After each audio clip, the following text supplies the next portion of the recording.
For years, decades, I've been persevering with these wooden blocks to hold the chassis I'm working on off the work surface so I don't put pressure on the valves or any components protruding. It's a pain in the ass because you flip it over, you got to fiddle with these things again. So I thought, time's come for a chassis stand. Do I make one myself?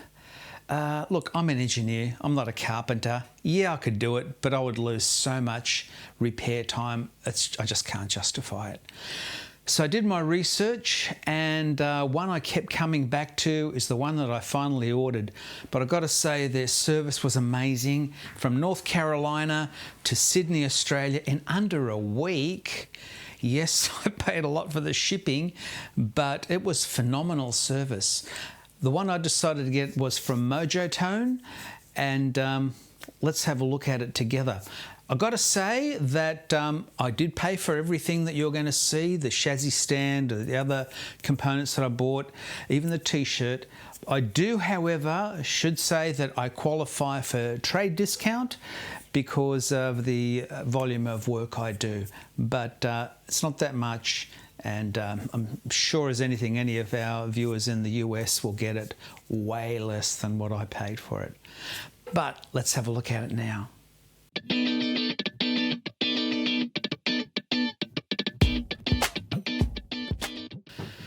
All right, let's start off by just having a look at the packaging of Mojotone, see how successfully it got from the US of A to here. See what damage our Australian customs has done.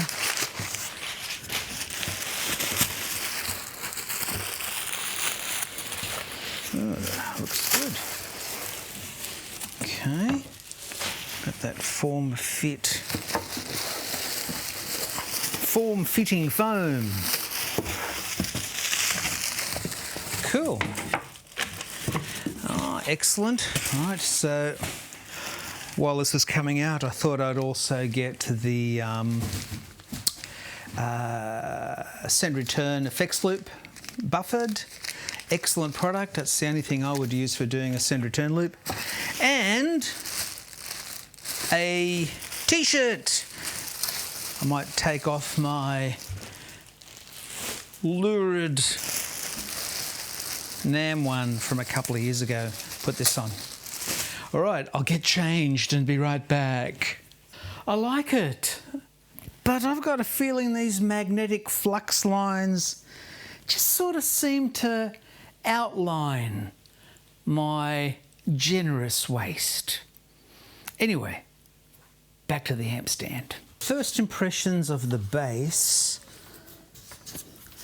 is I really like it. Love the little badge.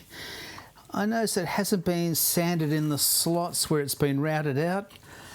I'm not too worried about it. It's unfinished, so it means it'll get stained, and you know, all my chemicals that I put on things will end up staining this. So I will lacquer this.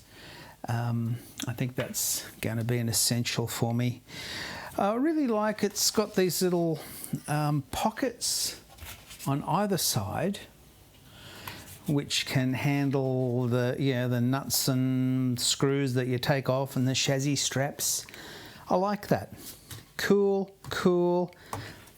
Must finish that before I stain it.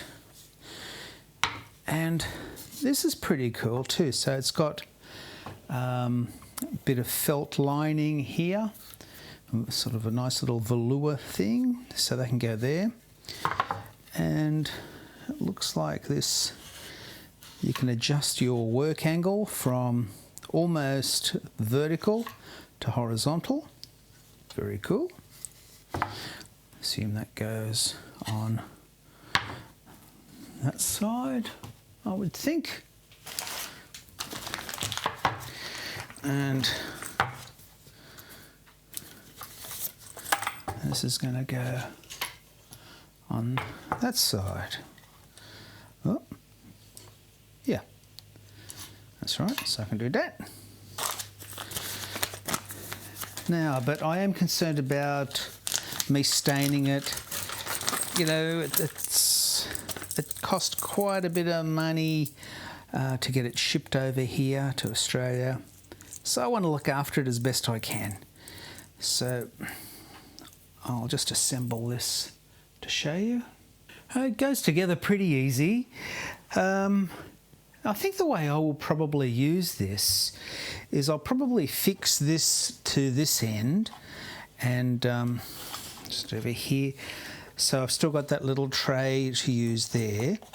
Then I'll tighten these down. I probably won't use this today because I do want to lacquer it before I stain it, because I know I am the stain king. And I think this, with this side, I think I'll probably just mark the chassis, I'm thinking, of the most popular chassis that I've got. Like I'll do a twin reverb out here, a Marshall, and Deluxe, and a Princeton. So I might just do that, see if that works for me. But that's that. Now where's that Marshall I was working on? And I'll call that out in inches. So it's 27 inches from end to end.